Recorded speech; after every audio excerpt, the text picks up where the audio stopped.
வணக்கம் மக்களே, நாம இந்த ஆரோக்கியமான பதிவில் கீரைகள் நிறைந்திருக்கக்கூடிய மருத்துவன்மைகள்லாம் என்னென்ன அப்படின்றத பற்றி பார்க்க போகிறோம். கீரை அப்படின்னாலே இரும்பு சத்து அதிகம் இருக்கக்கூடிய ஒரு உணவுப் பொருள் அப்படின்றத மட்டும்தான் நம்ம நினச்சிக்கிட்டு இருப்போம். ஆனால் கீரைகளில் இல்லாத கனிமச்சத்துக்களே கிடையாது அப்படின்னு சொல்லலாம். அதிலும் ஒவ்வொரு கீரைக்குமே ஒவ்வொரு தனித்தன்மையான மருத்துவ குணங்களும் இருக்குது. ஸோ அதை பற்றி தான் நம்ம தெரிஞ்சுக்க போகிறோம்.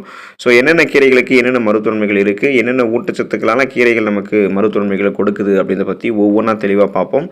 அதை பற்றி பார்க்குறதுக்கு முன்னாடி இந்த வீடியோவுக்கு மட்டும் ஒரு லைக் கொடுத்துட்டு இந்த தகவலை உங்களுக்கு தெரிஞ்சவங்களுக்கும் ஷேர் பண்ணிடுங்க.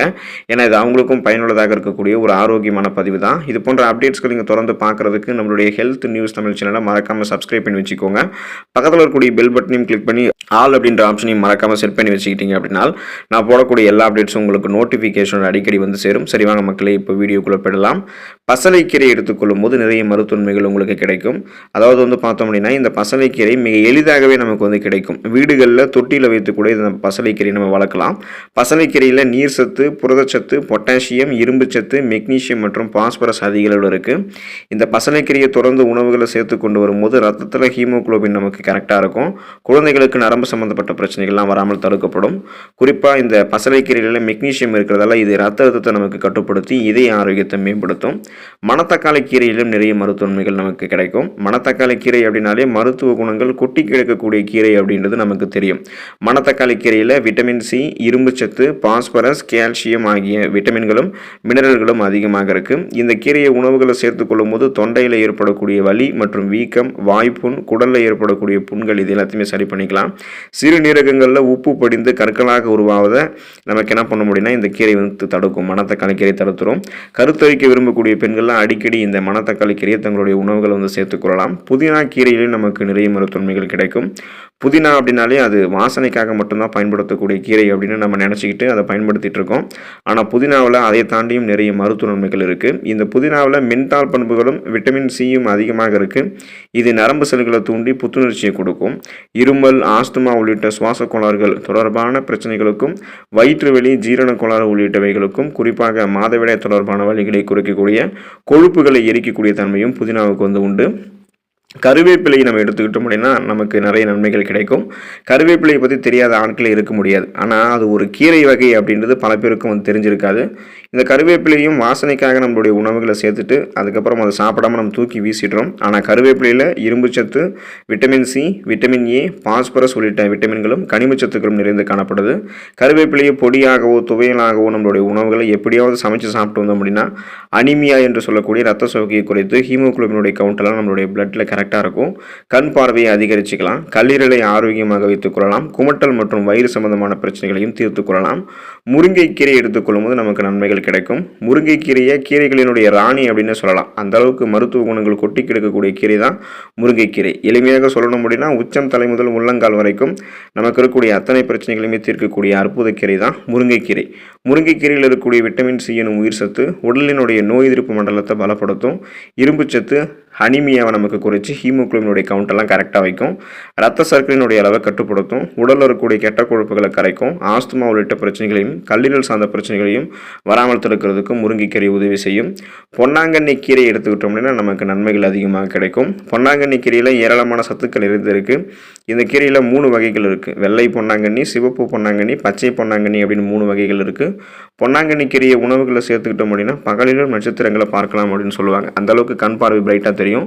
வாய்ப்புண், வாய் துர்நாற்றம் உள்ளிட்டவையெல்லாம் சரி பண்ணப்படும். கண் பார்வை மங்குதல், கண் எரிச்சல் உள்ளிட்ட பிரச்சனைகளையுமே சரி பண்ணி கண் பார்வையை நமக்கு பொன்னாங்கண்ணி கீரை கூர்மையாக்கும். அதோடு உடலில் இருக்கக்கூடிய கெட்ட கொலஸ்ட்ராலை குறைத்து உடல் எடையும் கண்ட்ரோலில் வைக்கிறதுக்கு பொன்னாங்கண்ணி கீரை உதவிகரமாக இருக்கும். பாலைக்கீரை எடுத்துக்கிட்டோம் அப்படின்னா நமக்கு நன்மைகள் கிடைக்கும். பாலைக்கீரை நமக்கு மிக எளிதாகவே கிடைக்கக்கூடிய கீரை தான். அதனாலே அதனுடைய மகத்துவம் குறித்து நமக்கு பல பேருக்கும் தெரிகிறது கிடையாது.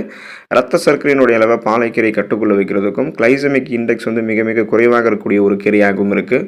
மசியலாக, கடையலாக மட்டும் கிடையாது. பாலைக்கீரையை ஸ்மூத்தியாக, சேலட்டுகளில், தயிர் பச்சடி உள்ளிட்டவைகளில் கூட நம்ம சேர்த்து சாப்பிடலாம். இந்த பாலைக்கீரையில் வந்து விட்டமின் கே, காப்பர், ஜிங்கு, பொட்டாசியம், மெக்னீசியம் உள்ளிட்ட சத்துக்களும் நிறைந்திருக்கு. இந்த கீரையை மஞ்சள் சேர்த்து கஷாயம் போல செய்து நம்ம எடுத்துக்கிட்டு வந்தோம் அப்படின்னா வயிற்று உபுசம் உள்ளிட்ட பிரச்சனைகளையும் குறைத்துக் கொள்ளலாம்.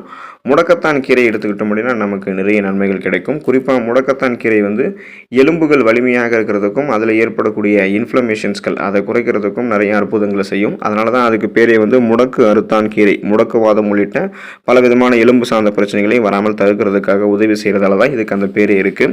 பெண்களுக்கு அதிகமாக ஏற்படக்கூடிய எலும்பு தேய்மானத்தை தவிர்க்கிறதுக்கு முடக்கத்தான் கீரை வந்து உதவிகரமாக இருக்கும். முடக்கத்தான் கீரையை நம்ம நெய்யில் வதக்கியோ அல்லது அதை அரைத்து தோசை மாவில் கலந்து கூட முடக்கத்தான் தோசை போல எடுத்துக்கிட்டு வரலாம். இது வந்து மூட்டு வலி உள்ளிட்ட பிரச்சனைகளையும் குறைக்கும். ஆஸ்டியோபோரோசிஸ், எலும்பு மெலிவு நோய், எலும்பு சார்ந்த பிரச்சனைகளான பலவிதமான முடக்குவாதம் போன்ற பிரச்சனைகளையுமே க்யூர் பண்ணும். வெந்தய கீரையை நம்ம எடுத்துக்கிட்டோம் அப்படின்னா நன்மைகள் நமக்கு கிடைக்கும். வெந்தய விதைகளை எடுக்கும்போது நம்மளுடைய உடலில் என்னென்ன மாற்றங்கள் நடக்குதோ அது எல்லாமே வெந்தய கீரையை நம்ம சாப்பிட்டாலுமே நமக்கு கிடைக்கும். வெந்தய கீரை ரத்த சர்க்கரையினுடைய அளவை கட்டுக்குள்ள வைக்கிறதுக்கு உதவி செய்யும். அதோடு உடலில் இருக்கக்கூடிய கெட்ட கொலஸ்ட்ராலையுமே குறைக்கும். இன்சுலின் சென்சிட்டிவிட்டியை நமக்கு வந்து தூண்டும். கண் சம்பந்தப்பட்ட பிரச்சனைகளை தீர்ப்பதோடு இதில் இருக்கக்கூடிய நார் சத்து மலச்சிக்கல் ஏற்படாமல் நமக்கு தவிர்க்கும். சிறுகீரை நம்ம எடுத்துக்கிட்டோம் அப்படின்னா நன்மைகள் நமக்கு வந்து கிடைக்கும். சிறுகீரை அற்புதங்கள் கொட்டிக்கு எடுக்கக்கூடிய ஒரு கீரை அப்படின்னு சொல்லலாம். சிறுகீரையில் vitamin A, vitamin B, vitamin C ஆகிய விட்டமின்களும், இரும்புச்சத்து, பொட்டாசியம், மெக்னீசியம், மேங்கனீஸ் உள்ளிட்ட கனிமச்சத்துக்களும் அதிகமாக இருக்குது. கண் சம்பந்தப்பட்ட பிரச்சனைகளை வந்து நமக்கு தீர்க்கக்கூடியதாக சிறுகீரை இருக்குது. தொடர்ந்து சிறுகீரையை உணவுகளை சேர்ப்பதன் மூலமாக கண்புரை உள்ளிட்ட கண் சார்ந்த நோய்கள் ஏற்படுவதும் தடுத்துக் கொள்ளலாம். எலும்பு மற்றும் நரம்புகளையும் சிறுகீரை வலுவாக்குவதோடு இதய ஆரோக்கியத்தையும் நமக்கு மேம்படுத்தும். தினமும் நீங்கள் கீரையை உங்களுடைய உணவுகளை சேர்த்துட்ருக்கீங்க அப்படின்னா சுழற்சி அடிப்படையில் சாப்பிடும்போது என்னென்ன விஷயத்தை நீங்கள் நோட் பண்ணணும், என்னென்ன பொதுவான நன்மைகள்லாம் உங்களுக்கு வந்து கிடைக்குது அப்படின்றத பற்றி நம்ம பார்த்துருவோம். தினமும் நீங்கள் சுழற்சி அடிப்படையில் ஏதாவது ஒரு கீரையை வாரத்தில் ஒரு தடவை சேர்த்துக்கொள்வதன் மூலமாக கீரைகள் இருக்கக்கூடிய அந்த அதிகப்படியான நார் சத்துக்கள் உங்களுக்கு கிடைச்சி ஜீரண ஆற்றல் உங்களுக்கு மேம்பட ஆரம்பிக்கும். அதோடு மலச்சிக்கல் உள்ளிட்ட பிரச்சனைகள்லாம் தீரும். கீரைகள் உடலினுடைய நோய் எதிர்ப்பு மண்டலத்தை பலப்படுத்துவதோடு எலும்புகளையும் வலிமைப்படுத்தும். தொடர்ந்து சுழற்சி அடிப்படையில் கீரைகளை நீங்கள் சாப்பிடும்போது ரத்த சோகை அந்த அனிமியா ப்ராப்ளமும் தடுக்கப்படுவதோடு ரத்தத்தில் ஹீமோகுளோபினுடைய கவுண்ட்டும் கரெக்டாக இருக்கிறதால அந்த பிரச்சனை எதுவுமே உங்களுக்கு இருக்காது. உடலில் இருக்கக்கூடிய கழிவுகளை வெளியேற்றி உங்களுடைய உடலை நச்சு நீக்கம் செய்வதோடு கண் ஆரோக்கியத்தையும் கீரைகள் உங்களுக்கு வந்து பாதுகாக்கும். அதோடு ரத்த சர்க்கரையினுடைய அளவு உங்களுடைய பிளட்டில் கண்ட்ரோலாக இருக்கும். ரத்த அழுத்தமும் கண்ட்ரோலாக இருக்கும். அதாவது பிபி, சுகர் ரெண்டுமே வந்து கண்ட்ரோலாக இருக்கும். அதுக்கு நீங்கள் கீரைகளை எடுத்துக்கொள்ள வேண்டியது அவசியம். இப்போ கீரையை தினசரி உங்களுடைய உணவுகளை நீங்கள் பல விதங்களில் சேர்த்துக்கொள்ள முடியும். எல்லா வித கீரைகளையுமே கடையலாகவும் பருப்பு சேர்த்து கடையலாகவும் நீங்கள் சேர்த்துக்கலாம். கீரையை நீங்கள் நிறைய சின்ன வெங்காயம் சேர்த்து பொரியலாக எடுத்துக்கொள்ளலாம். அதுவும் டேஸ்ட்டாக இருக்கும், நன்மைகளும் கிடைக்கும். பாலைக்கீரை உள்ளிட்ட சில வகை கீரைகளை நீங்கள் சேலட் போன்ற மாதிரி அந்த சேலட் மரபரை எடுத்துக்கொள்ளலாம். இப்போ நீங்கள் கீரைகளை சமைக்கிறதுக்கு முன்னாடி ஒரு சில விஷயங்களையும் வந்து தெரிஞ்சு கொள்ள வேண்டியது ரொம்ப ரொம்ப அவசியம். அதாவது என்னன்னு பார்த்தோம் அப்படின்னா, இப்போ முருங்கைக்கீரை, கரிசலாங்கண்ணி கீரை உள்ளிட்ட கீரைகளை உலர்த்தி பொடி செஞ்சு அதை எடுத்துக்கொள்ளலாம். ஆனால் சமைத்து உண்ணக்கூடிய கீரைகளை மட்டும் நீங்கள் எப்போதும் ஃப்ரெஷ்ஷாக வந்து தேர்வு பண்ணி சாப்பிடணும். ஸோ நீங்கள் ஒரு கீரைகளை சாப்பிட்றீங்கன்னா அது உடனே வாங்கி ஃப்ரெஷ்ஷாக இருக்கக்கூடிய கீரையாக இருக்கணும். அதை சமைச்சு சாப்பிடணும். கீரையை சமைக்கிறதுக்கு முன்னாடி நல்லா சுத்தமாக கழுவணும். அதில் நிறைய மண் இருக்கும். அதே போல் நிறைய பூச்சிக்கொல்லி மருந்துகளை கூட அடிச்சிருப்பாங்க.